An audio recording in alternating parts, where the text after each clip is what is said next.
যে আসলে মেসেজটি দিয়েছে তারা, এখানে দেখতে পাচ্ছি একটি বিল নাম্বার এবং আমার যে জামানত বিল, ঠিক আছে।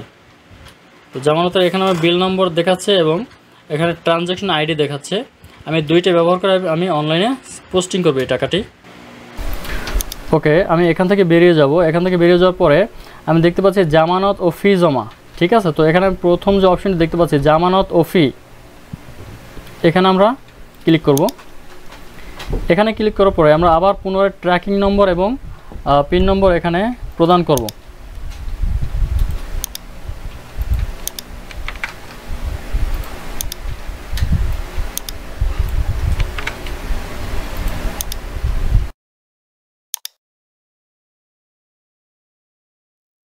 ওকে, এখানে ট্র্যাকিং নম্বর এবং পিন নম্বর প্রদানের পরে আমরা জাস্ট সাবমিটে ক্লিক করব।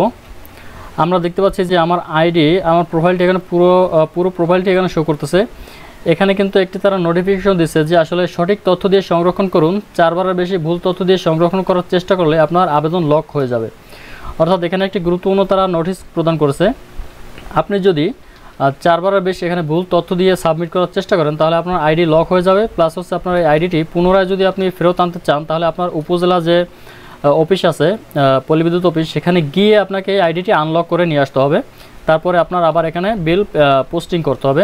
তো আমি যে বিলটি কিছুক্ষণ আগে প্রদান করলাম সেটি আমি এখন অনলাইনের মধ্যে পোস্টিং করব। এখান থেকে এখানে এসে আমরা দেখতে পাচ্ছি পেমেন্টের উদ্দেশ্য, ঠিক আছে। পেমেন্টের উদ্দেশ্য হচ্ছে আবেদন ফি, মেম্বারশিপ ফি, নিরাপত্তা জামানত একই জিনিস, ঠিক আছে। আমরা এখানে এটি সিলেক্ট করে দেবো। এরপর হচ্ছে রকেট ট্রানজ্যাকশন আইডি। আপনি বিল পেমেন্ট করার সময় যে রকেট ট্রানজ্যাকশন আইডি পেয়েছেন ওই রকেট ট্রানজ্যাকশন আইডিটি এখানে বসিয়ে দেবেন।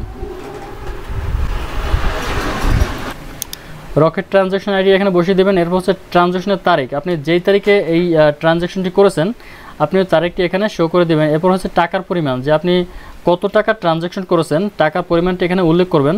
আপনার এখানে একটা বিষয় খেয়াল রাখতে হবে যে আপনার টাকার যে মূল টাকার যে পরিমাণ সেই মূল টাকার পরিমাণটি এখানে বসিয়ে দেবেন উইদাউট ট্যাক্স। আপনার যে ট্যাক্স কেটেছে সেই ট্যাক্স বাদে আপনার যে মূল টাকাটা আপনি পেমেন্ট করেছেন সেই মূল টাকাটা এখানে টাকার অঙ্কটা এখানে বসিয়ে দেবেন।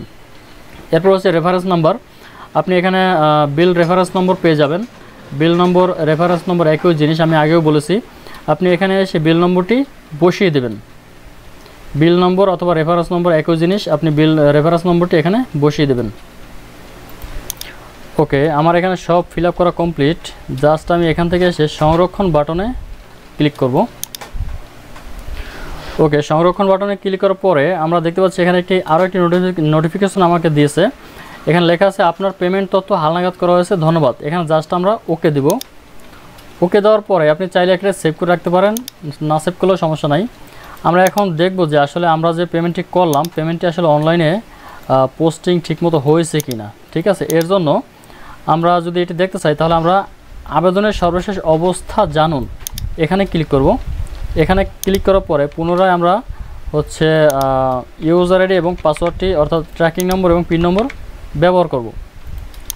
ব্যবহার করলে আমরা পুরো তথ্য দেখতে পারবো যে আসলে আমাদের যে পেমেন্টটি করলাম পেমেন্টটি অনলাইনে আসলে পেমেন্ট হয়েছে কি না। হ্যাঁ, তো আমরা এখান থেকে আমরা দেখতে পাচ্ছি যে আসলে আমাদের যে ডিমান্ডের টাকা জমা হয়েছে। এরপর হচ্ছে মিটার সরবরাহ করা হবে, সিএম ইস্যু করা হবে, লাইনম্যান নিয়োগ করা হবে, সংযোগ প্রদান করা হবে। আমার এখনও 3টি ধাপ এখনও বাকি আছে। ডিমান্ডের টাকা জমা হয়েছে। আমরা যে মূল উদ্দেশ্য আসলে ভিডিওটি তৈরি করা বা আপনাদের জানানো যে কীভাবে আসলে ডিমান্ডের টাকা বা সিডির টাকা বা মিটার জামানত যে যাই বলি না কেন সেটি আসলে পেমেন্ট হয়েছে কিনা। ভিডিওটি ভালো লাগলে অবশ্যই লাইক করবেন, কমেন্ট করবেন এবং শেয়ার করে দেবেন যাতে অন্য উপকার হয়। ধন্যবাদ সবাইকে। আসসালামু আলাইকুম।